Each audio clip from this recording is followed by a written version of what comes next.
Are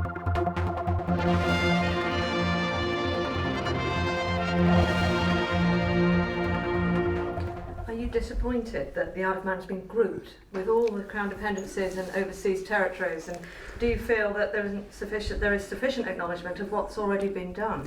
I don't think there is actually in the letter itself, but outside of that particular letter, I think we are now starting to get some traction that the Isle of Man has very much been the thought leader in the developing of these initiatives in terms of greater transparency and exchange of information.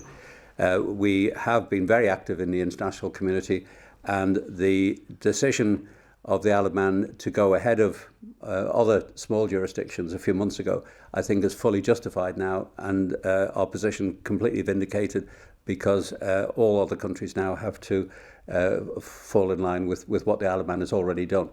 There will be no competitive leverage on this. There will be a level playing field with our immediate competitors, and we will be driving a strong argument that there needs to be a level playing field, particularly on beneficial ownership, with the larger countries, not just offshore. The groundswell is massive now. The new world order. What will the Isle of Man be left with? Any financial areas at all? Yes, we are very confident the financial services industry will thrive and develop in the time ahead. We have said previously that it is our belief that the old style tax haven type business is utterly dead. It's something we do not want to be associated with, but transparent, high quality business is the route forward in the future, and we believe this. And of course, alongside this, we also have the review which is going on into the banking industry, the Vickers review. Put these two together and we will see the shape of financial services industries in small jurisdictions for the future. But I'm very confident that the Isle of Man has led the way. We are the thought leaders in developing this new agenda, and we very much expect to see a thriving financial services industry in the future, one which is more sustainable and one which is totally accountable to the international community. Which means smaller, and there will be job losses?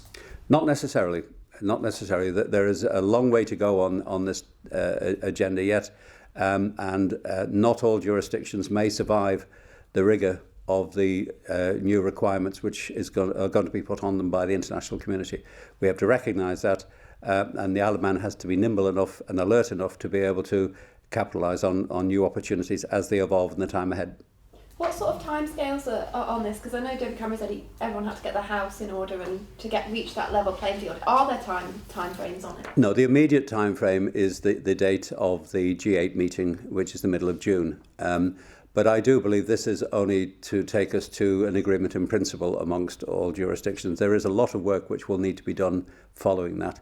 I believe they will want to communicate, and Mr Cameron has staked a great deal of political credibility on achieving an agreement on this. This is his main target at the moment, and therefore I do not believe G8 will complete without a communique indicating agreement across the piece. But as I say, I think there's a great deal more work to be done after this on the detail and how it's going to work, not just for small jurisdictions like the Isle of Man, but also how it's going to play out in the United Kingdom, in the United States, which in Delaware harbours the largest tax haven in the world. And we need to know how that's going to respond to the requirements which are in play now. You've said a few times it's a great deal of work, but it is possible already to establish who the beneficial owner of a company is. Yes. What sort of work is it then? In the Isle of Man, there will be less work to do because we are well ahead of the pack. We've had regulation, for example, of company service providers, of trust service providers for well over 10 years now, and the regulator here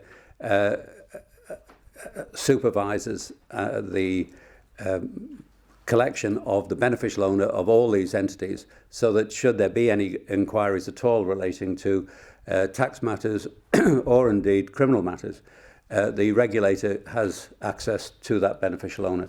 We are well ahead of the pack on this, but where there is going to be real problems, it's not just offshore. The United Kingdom does not have the same quality of regulation. They do not regulate CSPs and TSPs in the way we do. They have to start a whole new debate now within the UK as to how they can deliver the same result that the Isle of Man does.